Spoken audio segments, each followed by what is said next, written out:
எங்க நல்லா சாமி கும்பிடுங்க. கும்பிடு லட்சுமி. ஐயா முனீஸ்வரா, என் குழந்தைங்க நோய் நொடி இல்லாம ஆரோக்கியமா வச்சிருப்பா. நல்லா படிக்கணும், என் வீட்டுக்கார ஆரோக்கியமா வச்சிரு. தொழில் நல்லா சிறப்பா இருக்கணும். ஐயா ராத்திரி பக்கம் நீ தான் ஏத்தோனா இருக்கணும். இப்போதாங்க திருப்தியா இருக்கு. எங்க மாசத்துக்கு ஒரு வாட்டியாவது நம்ம இந்த கோயிலுக்கு வந்து போயிடணுங்க. வரலாமா? இந்த பச்சையம்மன் முனீஸ்வரன் இவங்களெல்லாம் கும்பிட்டு போனாதான் அந்த மாசமே நல்லா சிறப்பா இருக்கு. இல்லைன்னு வச்சுக்கோங்களேன், ஏதோ ஒரு குறையாவே இருக்கு மனசுக்கு. எங்க கூப்பிட்டா வந்து பௌர்ணமிக்கு போனா சொல்லிட்டு நான் கூப்பிடுறேன். என்ன வேலை இருக்கு, பசங்களுக்கு எக்ஸாம் நடக்குது, அவங்க படிக்கணும், அவங்க கூட நான் இருக்கணும் அப்படின்னு சொல்லிட்டு இருந்துட்டேன். ஆமாங்க, இனிமே எந்த வேலை எப்படி இருந்தாலும் மாசத்துக்கு ஒரு வாட்டி இங்க வந்துடணும்.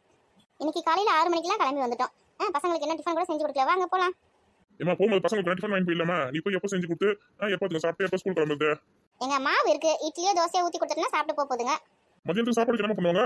இன்னைக்கு ஆஃப் டே தாங்க, இது எக்ஸாம் நடக்குதா. மதியானம் வீட்டுக்கு வந்துருவாங்க. டிஃபன் கட்ட வேண்டிய வேலை கிடையாது. அப்படியா? சரி, அப்ப டிஃபன் மட்டும் காலை செஞ்சு கொடுத்துறியா?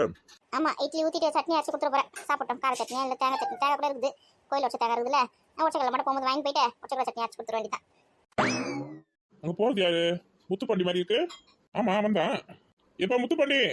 எங்க உங்களை யாரோ கூப்பிடுற மாதிரி இருக்குங்க. யாரு? சித்தப்பா. வாங்க சித்தப்பா, நல்லா இருக்கீங்களா? நான் நல்லா இருக்கேன்ப்பா. தனலட்சுமி நல்லா இருக்கியம்மா? நாங்க நல்லா இருக்கோம்மா. உங்களை பார்த்து ரொம்ப நாள் ஆகுது, கோயில் பக்கம் வரதே இல்லையோ? ஆமா சித்தப்பா, கோயிலுக்கு வந்து 3 மாசம் ஆச்சு. இன்னைக்கு தான் நைட்டு முடிவு போனோம். காலையில எழுந்த உடனே குளிச்சுட்டு கிளம்பி வந்து நின்றுட்டோம். இது நம்ம குலதெய்வம்ப்பா, மாசத்துக்கு ஒரு வாட்டியாவது வந்து போனோம்ல. நீ 3 மாசமா வராம இருந்திருக்கியா? எங்க மாமா வரலான்னு பாக்குறோம், வீட்டுல வேலை சரியா இருக்கு. அவருக்கும் லீவ் தர மாட்டேங்கிறாங்க. இந்த பசங்க எல்லாத்தையும் இழுத்துன்னு வரதுக்குள்ள ஒரு நாள் ஆகி போகுது. பசங்களுக்கு லீவ் கிடைக்க மாட்டேது. எல்லாம் 10th வேற படிக்குது, சின்னது. பெரிய +2 படிக்கிறா. அதனால ஸ்கூல்ல லீவும் தர மாட்டேங்கிறாங்க. அதான் நாங்க பொறுத்து பார்த்தோம். சரி இன்னைக்கு போயிட்டே வந்துடணும் அப்படின்னு சொல்லிட்டு கிளம்பி வந்துட்டோம். பசங்க அவங்க படிக்கட்டும், இல்லை ஞாயிற்றுக்கிழமை லீவ் தானே, அப்போ கூட வந்து போகலாம். இல்லைன்னா நீங்கள் மட்டுமாவது மாசத்துக்கு ஒரு வாட்டி பௌர்ணமியா வந்தீங்கன்னு வச்சுக்கோங்களேன், இன்னும் விசேஷம். மாசத்துக்கு ஒரு வாட்டி வந்துட்டு போயிடுங்க. ஆமா மாமா, இனிமே கரெக்டா வந்துடணும் மாசம் மாசம். நம்ம குலதெய்வம்ன்றது நம்மளோட முன்னோர்கள் தான். நமக்கு முன்னாடியும் நமக்கு பார்க்காத முன்னோர்கள் இருக்காங்க. தாத்தா பாட்டி, கொள்ளு பாட்டி தாத்தா மாதிரி சொல்லுவாங்க பார்த்தீங்கன்னா, அவங்களாம் தான் நம்மளோட முன்னோர்கள். அவங்க வந்து நம்ம எப்போ வந்து அவங்களை பார்க்கறதுக்கு வருவோம் அப்படின்னு சொல்லிட்டு வெயிட் பண்ணினே இருப்பாங்க. வந்து பார்க்கும்போது அவங்க நம்மளுக்கு ஆசீர்வாதம் பண்ணுவாங்க, நமக்கு காவலா இருப்பாங்க. அதனால மாசத்துக்கு ஒரு வாட்டியாவது தவறாம வந்துருங்க. சரி சித்தப்பா, கண்டிப்பா வந்துடுறேன். வாங்க மாமா, வீட்டுக்கே வர மாட்டேங்கிறீங்க. இங்க பக்கத்துல தானே இருக்குது, வரலாம்ல. எங்கம்மா, இந்த கோயில் நிர்வாகத்தை நான் தான் பாத்துக்கிறேன். கோயில் வெளியே கரெக்டா இருக்குது. எங்கேயும் சொந்தக்காரங்க வீட்டுக்கு எங்கேயுமே போக முடியல. அவங்களாம் இந்த கோயிலுக்கு வந்தா தான் அவங்கள பார்க்க முடியுது. நானும் யார் வீட்டுக்கும் போறது இல்லம்மா. அப்படிங்களா மாமா? சரி. இந்த கோயில் பொறுப்பு மொத்தம் உங்ககிட்ட தான் கொடுத்துருக்காங்களா? ஆமாம்மா, நான் தான் பாத்துக்கிறேன். சித்தப்பா, தம்பி தங்கச்சிலாம் எப்படி இருக்காங்க? எல்லாம் நல்லா இருக்காங்கப்பா. அவங்க குடும்பத்தோட சந்தோஷமா இருக்கிறாங்க. தங்கச்சிலாம் போய் பாக்குறது இல்லையா நீங்க? அதான் சொன்னேன்ப்பா, கோயில் பொறுப்பு எடுத்ததுல இருந்து எங்கேயும் போறது இல்லை, கோயில தான் இருக்கிறேன். நைட்டுக்கு வீட்டுக்கு போறது, சாப்பிட்றது, படுத்து தூங்கிடுவேன். திரும்ப காலையில் 5 மணிக்கெல்லாம் வந்துடுவேன். நான் வந்து என்ன திறக்கணும், அதனால எங்கேயும் போறது இல்லை. அவங்க என்ன பார்க்கணும்னா வருவாங்க கோயிலுக்கு. இங்கே பார்த்துட்டு இங்கே பேசிட்டு கிளம்பிடுவாங்க. சரி சித்தப்பா, சித்தியை கேட்டதா சொல்லுங்க. அவளுக்கு தான் எல்லாரையும் போய் பார்க்கணும்னு ஆசை. நான் கூட்டின்னு போனா தான் ஒரு தனியாக போக மாட்டா. தனியாக பஸ் இருக்கு, ஃப்ரீ பஸ் தான், போயிட்டு வா அப்படின்னு சொன்னா கூட போக மாட்டா. எனக்கு போக தெரியாது, வர தெரியாது அப்படின்னு சொல்லியிருப்பாங்க. கூட்டின்னு போங்க. நான் எங்கே விட்டுட்டு கோயிலில் விட்டுட்டு அவளை கூட்டின்னு போறது? அதனால வீட்டில் இருக்கா, சொல்லின்னு இருக்கா, எல்லாரும் வீட்டுக்கும் கூட்டின்னு போங்க, போய் பார்க்கணும் எல்லாருன்னு. வாங்க மாமா, அத்தையை கூட்டின்னு வாங்க வீட்டுக்கு. வரமா. எங்க அவருக்கு ஏதாவது காசு கொடுங்க. இது தரமா? என்ன சித்தப்பா, காசு வச்சுக்கோங்க. ஐயோ, காசுல எனக்கு எதுவும் வேணாப்பா. பரவாயில்ல சித்தப்பா, எதுனா செலவுக்கு வச்சுக்கோங்க. இப்போ எனக்கு என்னப்பா செலவு இருக்குது? கடவுள் புண்ணியத்துல எனக்கு காசு நிறைய தான் இருக்குது. என் பொண்ணு கொடுக்குறா, என் பையன் கொடுக்குறான். அவங்க கொடுக்குற காசே மற்ற பாக்கெட் வச்சுக்கோங்க. எவ்வளோ காசு வச்சுக்கோங்க? பரவாயில்ல சித்தப்பா, நான் கொடுக்குற காசு உங்க பாக்கெட்ல பத்தாதா? இப்போ 2 பொம்பளை குழந்தைங்க வச்சிருக்க, குழந்தைங்களுக்கு என்ன வாங்கி கொடுப்பா? எனக்கு எதுப்பா காசு? ஏன் சித்தப்பா, நாங்கள் சின்ன பசங்க இருக்கும்போது உங்க வீட்டுக்கு வரும்போதுலாம் எங்களுக்குலாம் காசு கொடுத்து அனுப்பிச்சு விடுவீங்க. அதுக்கப்புறம் என்ன கேட்டாலும் வாங்கி தருவீங்க. நான் ஒரு கொஞ்சம் காசு கொடுக்குறேன், அதை வாங்க மாட்டீங்களா? அதுக்கு இல்லப்பா, இந்த கோயில நான் உண்டியல் கூட வைக்கல. யாரும் உண்டியல் கூட காசு போட வேணாம், அவங்களால முடிஞ்சது என்னமோ அதை மட்டும் செஞ்சுட்டு போட்டோம் அப்படின்னு சொல்லிட்டு நீ காசு கொடுக்குற. இந்த காசு வச்சு நான் என்ன பண்றது சொல்லு? கடவுளுக்கு தாராளமா காசு கொடுத்துருக்காரு. இந்த காசை நீங்க வந்து உங்களுக்கு செலவு பண்ணீங்களோ இல்லைன்னா கோயிலுக்கு செலவு பண்ணீங்களோ கொடுக்க வேண்டியது என் கடமை, நான் கொடுத்துறேன். சரி கொடு, சாமிக்கு என்ன வாங்கி போகலாம். சரி சித்தப்பா, உடம்பு பாத்துக்குங்க. போயிட்டு வரேன்னா நாங்க மாசம் இனிமே வந்துருவோம். கரெக்டா பௌர்ணமிக்கு. கரெக்டா வந்துருங்க. மத்தியானம் அன்னதானம் இருக்குப்பா பௌர்ணமிக்கு. இங்கே சாப்பிட்டு போலாம். அன்னதானம் இருக்குதா மாமா? பரவாயில்லையே. ஆமாம்மா, நம்ம சொந்தக்காரங்க எங்கெங்கேயோ இருக்கிறாங்களே, அவங்க வந்து இங்கே சாமி கும்பிட்டு போகிறதுக்குள்ள மதியம் ஆகி போகுது. அதனால தான் பௌர்ணமிக்கு மட்டும் சாப்பாடு ரெடி பண்ணி வச்சிருவேன். வரவங்க சாப்பிட்டு போடுங்க. அப்போ பௌர்ணமிக்கு வந்தால் நம்ம சொந்த பந்தங்கள்லாம் பார்க்கலாம் போல இருக்குது. ஆமாப்பா, எல்லாருமே வருவாங்க, நீ தான் வர மாட்டேங்கிற. மாமா இனிமே கரெக்டா வந்துருவோம் நாங்க. சரி சித்தப்பா, டைம் ஆச்சு, கிளம்புங்களா? சரிப்பா, பார்த்து போங்க. வரேன் மாமா. சரிம்மா, பசங்களாம் பத்திரமா பார்த்துக்கோ. சரிங்க மாமா. நல்ல பசங்க 2 பேரும். லட்சுமி, வண்டி சாவி கூட, வண்டி எடுத்துன்னு வரேன். என்னங்க? அப்படியே அண்ணனை பார்த்த மாதிரியே இருக்குது. செல்லம்மா, கோவில் பின்னாடி கொஞ்சம் குப்பையா இருக்கு பாருமா, பெருக்கிடுமா. எங்க உங்க சித்தப்பா தான் உங்களை முத்து பண்ணின்னு கூப்பிடுறாருல? இல்லைன்னா ஊர்ல இருக்கவங்க எல்லாம் உங்களை முத்துன்னு தான் கூப்பிடுவாங்க. அவர் சின்ன வயசுல இருந்து அப்படிதான் கூப்பிடுவாரு. முழு பேர் சொல்லி தான் கூப்பிடுவாரு.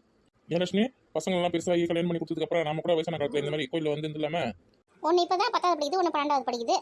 அதுங்களை காலேஜ் படிக்க வச்சு வேலைக்கு அனுப்பிச்சு கல்யாணம் பண்ணி கொடுத்துட்டு அதுக்கப்புறம் பேரம்பத்திக்கு வேலை செய்ய வேண்டிய வேலைக்கு நமக்கு அவங்க நம்மளை ஃப்ரீயா விட்டாங்கன்னா வந்து நம்ம கோயிலில் வந்து சேவை பண்ணலாம். ஆமா இவங்களுக்கு வேலை செய்யறதுக்கே நம்மளுக்கு நேரம் சரியா இருக்கும் போல இருக்கு. எங்க நம்ம ஃப்ரீயா இருக்கிறது? குடும்பம்னா அப்படிதான். வண்டி வேகமா ஓட்டுங்க, பொறுமையா உருட்டி இருப்பீங்க. அங்க வேற அவங்க டைம் ஆச்சுன்னு கத்தி நிற்பாளுங்க. நேரம் கிளம்பிட்டாங்கன்னு தெரியல. ஏன்னா இந்த வண்டி இதுக்கு மேல வேகமா போவாதே. நல்லா முறுக்குங்க. என்ன முறுக்குனாலும் இந்த வேகத்துக்கு மேல போவாதே. இதுக்கு மேல வேகமா போனா நீ ஏரோப்ளேன்ல தானே போனோம். வண்டியை சர்வீஸ் பண்றேன் மாசம் மாசம் சொல்றீங்க. என்னதான் சர்வீஸ் பண்றீங்கன்னு தெரியல. 20க்கு மேல தாண்ட மாட்டேது. புது வண்டி தான் எடுக்கலாமான்னு பாக்குறேன். நம்ம எதிர் வீட்டுல இருக்காரு சேகர், அவர் வாங்கி தர ராயல் என்ஃபீல்டு பெரிய வண்டி, அந்த மாதிரி வாங்கிக்கலாமா? இதுக்கே நடு ஸ்டாண்ட் போறதுக்கு துப்பு இல்லையா? இழுத்து கிடப்பாரு, இல்ல பசங்க வர கூப்பிட்டு இருப்பாரு, இல்ல ஒரு ராயல் என்ஃபீல்டு வேணுமா? பாக்கிறதுக்கு தான் ஆள் பல்கா இருக்கீங்க. அந்த வண்டியில உங்களை ஓட்ட முடியுமா? ஆரம்பத்துல கொஞ்சம் கஷ்டமா தான் இருக்கும், அதுக்கப்புறம் பழகிட்டு வண்டி. சரி பொறுமையா வாங்கலாம், ஒன்றும் அவசரம் இல்லை. அப்போ 20 இதுலயே போலாம், வாங்க முடியுமா? எங்க ஒற்றைக்கலை வாங்கணும், அண்ணாச்சிக்கலை நிப்பாட்டுங்க. அதெல்லாம் மொத்தமா மளிகை சாமான் வாங்கும்போது வாங்கி வச்சுக்க மாட்டியா? தனித்தனியா வாங்கி நிற்பியா? ஏங்க வாங்கினா காலி ஆகி போச்சு. ஒரு 1/4 கிலோ மட்டும் வாங்கிக்கிறேன். ஒரு மாசத்துக்கு எவ்வளவு தேவையோ கணக்கு பண்ணி வாங்கி வச்சுக்கோ, புரிஞ்சுதா? கொஞ்சம் கொஞ்சமா வாங்கி காசை காலி பண்ணிருக்காரு. எப்பா சாமி, வாங்கினது தான் காலி ஆகி போச்சு. 2 நாளைக்கு மேலே வீட்டுக்கு விருந்தாளி வந்தாங்களா, அப்ப சட்டி தானே ஆச்சா, காலி ஆகி போச்சு. அவங்க வரலன்னா இருந்திருக்கும். ஓ அவங்க கல்யாணம் வேற இருக்குல்ல, மறந்தே போயிட்டேன். இப்போ அடுத்த வாரம் தானே கல்யாணம்? ஆமாங்க, அடுத்த வாரம் தான் கல்யாணம்.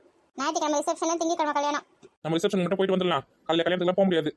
திங்கக்கிழமை போய் வேலைக்கு போய் பார்க்கணும். ஒரு புது ப்ராஜெக்ட் வேற எடுத்துக்கிறேன். புது கான்ட்ராக்டுங்க? ஆமா 3 அடுக்கு மாடி கட்ட போறோம். அதுக்கு திங்கக்கிழமை தான் பூஜை போட போறோம். அப்படிங்களா? சரி சரி. மணி வேற 8 ஆக போகுது. இன்னும் டிஃபன் செய்யலையே. இதில் உங்களை ஸ்கூல் கிளம்பிட்டாளுங்களா நான் தெரியல. வீட்டில் இருக்கிறாளுங்களா இல்லையா? டேய் சோனி, சந்தியா, ஏமா ஒருத்தரும் குரல் கொடுக்க மாட்டேங்கிறாங்க, கிளம்பிட்டாங்களா? கிச்சன் உள்ள சத்தம் கேட்குது, அங்கே தான் இருக்கிறாளுங்களா? ஏண்டி இட்லி வந்துச்சா? இப்பதாண்டி ஆவி வர ஆரம்பிச்சிருக்கு. டேய் மணி ஆகுதுரியே, எக்ஸாம் வருது இன்னைக்கு. உனக்கு இன்னும் பப்ளிக் எக்ஸாம் ஆரம்பிக்கல தானே? இன்னைக்கு வந்து மாடல் எக்ஸாம் இருக்குடி. 9 மணிக்கு ஸ்கூலுக்கு போனா போதும் தானே? மணி இப்பதான் 8 ஆக போகுது. சரி, நான் இங்க இருந்து போத்த வழி அவ்வளோ தூரம் சைக்கிள் வச்சிக்க. இட்லி ரெடி ஆயிடுச்சு, சட்னி மட்டும் அரைச்சிட்டேன்னு வச்சுக்கேன், சாப்பிட்டு கிளம்ப வேண்டியதுதான். நான் போய் யூனிஃபார்ம்லாம் போடுறேன்டி, சட்னி மட்டும் அரைச்சிடு நீ. முன்னாடியே பேசணும் தானே, நான் இட்லி ஊற்றி வைப்பேன், நீ சட்னி அரைக்கணும்னு. இப்போ வந்து என்ன சட்னி அரைக்க சொல்ற? டைம் ஆயிடுச்சுடி எனக்கு இப்போ. அதெல்லாம் எனக்கு தெரியாது. நீ சட்னி அரைக்கணும், நான் இட்லி ஊற்றணும், புரியுதா? நான் இட்லி ஊற்றி வச்சிட்டேன், நீ சட்னி அரைக்கல. அப்போ எனக்கு டைம் ஆகலையா? தேங்காய் இருக்கு, உடச்சக்கடலை சுத்தமா இல்லைன்னா போட்டு அரைச்சிடுவேன். இந்த வெங்காய தக்காளிலாம் நல்லா இருக்க முடியாது, கண்ணு தண்ணியா வரும். சரி, அப்போ உடச்சக்கடலை போய் வாங்கிட்டு வா. எனக்கு இப்போ டைம் ஆகுதுன்னு சொல்றேன், என்ன கடைக்கு வேற போக சொல்றேன். நீ போய் வாங்கினா போ. அப்போ பேசாம இட்லி பொடி இருக்கு பத்தியா, எண்ணெய் ஊற்றி சாப்பிட்டு போ. எடி எக்ஸாம் ஹாலில் தண்ணி தாக்கமா எடுக்கணும், இட்லி பொடியில சாப்பிட்டு போனா. காலையிலேருந்து என் அம்மா வேற ஆளக்கணும், எங்கே தான் போனாங்கன்னு தெரியல. இனி நைட்டே பேசி இருந்தாங்களே அவங்க கோயிலுக்கு போறேன்னு, அதான் காலையிலே கிளம்பிட்டு இருப்பாங்க. நம்ம ஸ்கூல் காமிச்சிட்டு பொறுமையா போக வேண்டியது தானே. காலையிலே இதுக்கு போயிருக்காங்க. இப்போ இங்க இருக்கிற வேலை யார் செய்யுது? அம்மா இருந்தா எல்லாருமே செஞ்சு கொடுத்துருப்பாங்கல்ல. சரி விடு, இன்னைக்கு ஒரு நாள் தானே செஞ்சிடலாம்ல. சரி நீ கடைக்கு போய் உடச்சக்கலை வேணும் வந்துட்டு சட்னி அரை. ஒவ்வொருத்தி டைம் ஆகுதுன்னா இப்பதான். இப்போ இங்கே தான் இருக்கிறாங்க 2 பேரும். என்னடி பண்றீங்க? ஐயா அம்மா வந்துட்டாங்க. அம்மா காலையில இருந்து எங்கம்மா போனீங்க நீங்க? நம்ம குலதெய்வ கோயிலுக்கு போயிட்டு வந்தேன். இன்னைக்கு எக்ஸாம் இருக்குன்னு தெரியுமா தெரியாதுமா உங்களுக்கு? என்ன ஸ்கூல் எக்ஸாம் தானே, பப்ளிக் எக்ஸாம் ஒன்றும் இல்லைல்ல, இன்னும் ஆரம்பிக்கல தானே? இது ஒரு சின்ன பப்ளிக் எக்ஸாம் மாதிரி. காலையில் ஒரு காஃபியும் போட்டு தரல, டிஃபனும் செய்யல, கோயிலுக்கு போயிட்டு இப்போதான் வரீங்க பொறுமையா. ஏன் எங்களை ஸ்கூல் காமிச்சிட்டு பொறுமையா போயிட்டு வர வேண்டியது தானே? சரி சரி, கத்தாத போய் ரொம்ப நாள் ஆகுதுன்னு போயிட்டு வந்தேன். நல்ல இட்லியை ஊற்றி வச்சிருக்கீங்க, சட்னி அரைச்சிட்டீங்களா? இட்லி வந்துச்சு போல வாசனை அடிக்குது. மா இப்போ ஒரு 5 நிமிஷம் ஆவி வந்து நிற்குமா நல்லா? இட்லி வந்துட்டு இருக்குமா? சட்னி அரைக்கிறதுக்கு சுத்தமாக உடச்சக்கல இல்லைம்மா. அம்மா அதெல்லாம் வாங்கி வந்துட்டேன், நான் சட்னி அரைச்சி வைக்கேன். நீங்கள் போயிட்டு யூனிஃபார்ம் போட்டுன்னு வாங்க, சாப்பிட்டு கிளம்புங்க, மணி ஆச்சு. எம்மா இப்போதான் உயிரே வந்தது எனக்கு. காஃபி போட்டு குடிச்சிங்களா இல்லையா? காஃபி போட்டு தரவா? நான் கண்டேவேன்னு ஒரு காஃபி போட்டு தரேன்மா, குடிச்சிட்டம்மா காலையிலே. ஓ போனா போது பாவம் சொல்லிட்டு காஃபி போட்டு கொடுத்தா கன்றாவேன காப்பியா? இவ்வளோ காஃபி போட்டு தரேன்னு பாருடி உனக்கு. பாவம் பார்த்து போட்டு கொடுத்தா ரொம்ப திமிருதான். சரி சண்டை போடாமல் போய் கிளம்புங்க போங்க. மூஞ்சி அதே பாரு நல்லா. மூஞ்சி போய் பாரு கண்ணாடியில. சரி சண்டை போடாதீங்க, மணி ஒரு கிளம்பு போ. எல்லாம் உங்களை சொல்லணுமா? இனிமே காலையில எங்க கிளம்பி போய் பாருங்க. எங்க போறதாலும் எங்க ஸ்கூல் காமிச்சிட்டு போங்க. அதுவும் அவகிட்டே விட்டுட்டு போவாதீங்க. சரி விட்டுட்டு போ டைம் ஆகுது பாரு.